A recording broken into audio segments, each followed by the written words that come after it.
Metro Manila and 15 other areas. Ano nga ba ang heat stroke? Ang heat stroke ay isang seryosong medikal na kondisyon kung saan umaabot sa napakataas na antas ang temperatura ng katawan dahil sa patuloy na pagka-expose sa init. Naglabas ang Department of Health ng Health Advisory para makaiwas sa heat stroke. Una, bawasan ang oras ng paglalagi sa labas ng bahay lalo na sa tanghali. Pangalawa, uminom ng maraming tubig.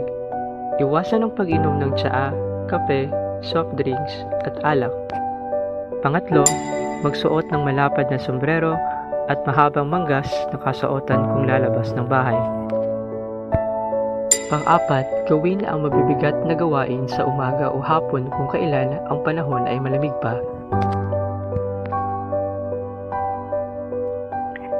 Kaya't sa susunod na paglabas mo sa katirikan ng araw, tandaan ang mga dapat gawin upang makaiwas sa heat stroke. Ang programang ito ay hatid ng Department of Health at Sentrong Ulat, isang paalala para iwas disgrasya.